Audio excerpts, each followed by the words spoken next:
You know that feeling, right? At the start of a relationship, everything is just electric. You can talk for hours. A single text can make your entire day, and even a boring trip to the grocery store feels like this grand romantic adventure. But then, well, time goes on, and that spark starts to feel a little quieter. And you can't help but wonder. And that feeling, man, it can make you question everything. But what if the love isn't actually gone? What if it's not fading, but just changing into something else?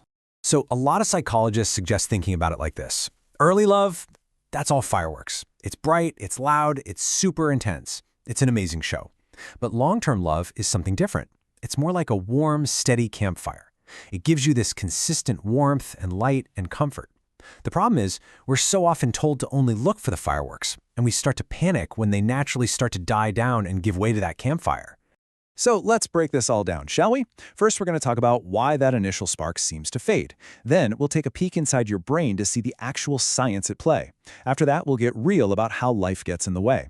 Then we'll uncover the secret to what actually makes love last. And finally, we're going to totally reframe what that fading feeling really truly means. Okay, first things first. Let's just admit, this is a totally universal experience. That shift from that high-intensity, can't eat, can't sleep passion to a quieter, more settled state, it happens in pretty much every single long-term relationship. So if you're feeling this, trust me, you are not alone. It's a natural transition, and just understanding why it happens is a huge first step.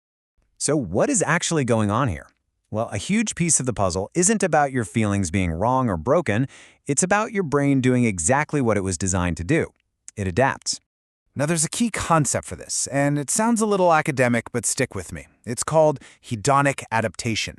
It's really just a fancy term for a super simple but powerful idea. Our brains get used to things, even the really, really good things. You know, that amazing new job, that brand new phone, and yeah, even the constant thrill of a new relationship. Your brain is literally built for stability, not for staying in a permanent state of high alert and off-the-charts excitement. And you can see exactly how this plays out in a relationship. In that early new love phase, your brain is just flooded with chemicals like dopamine, which creates all that intense excitement. But look what happens over time. At 6 months, you're comfortable, you're happy, but the brain is already starting to adapt. By 2 years in, you're in a stable, secure place where attachment, often driven by different hormones like oxytocin, replaces that constant passion. It's not a downgrade, it's just a different and honestly a more sustainable phase. You know, here's a great way to think about it. The first few episodes of a romance story, they're all about that high-stakes, dramatic, emotional rush. But just imagine if every single episode, for years on end, had that same level of intensity. It would be completely exhausting, right? Well, your brain feels the exact same way. It literally cannot maintain that level of chemical intensity forever, so it transitions to something it can sustain for the long haul. But listen, it's not just about what's happening inside our brains. There's also, well, everything else happening outside of them. See, in the beginning, the relationship is often the top priority. It's the main event. But sooner or later, real life comes knocking at the door. And all of a sudden, your energy is being pulled in like a dozen different directions. Work gets stressful, the bills start piling up, your calendar is just jammed with obligations and deadlines. Your relationship now has to compete with all of this. And if you're not intentional about it, that connection can slowly get buried under the simple routine of day-to-day life.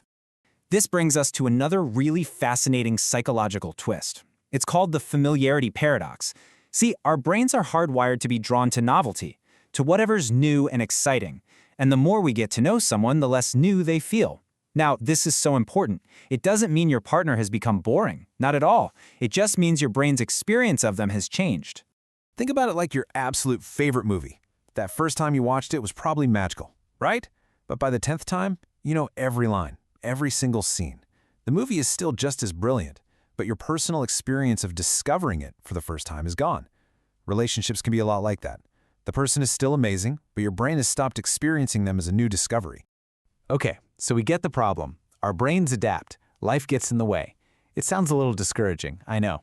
But this is not a life sentence for a boring relationship. Nope. This is where we get to the solution, and it's all about being intentional. The absolute key is to understand that lasting love isn't just some magical feeling that happens to you, it's a practice, it's something you actively do. So how do you fight that familiarity paradox? You intentionally bring back the novelty. Try a new restaurant, take a random class together, plan a surprise weekend trip. And how do you combat the daily grind? By actively noticing and actually saying what you appreciate about each other. And most importantly, you have to carve out dedicated time just to connect, with no other distractions.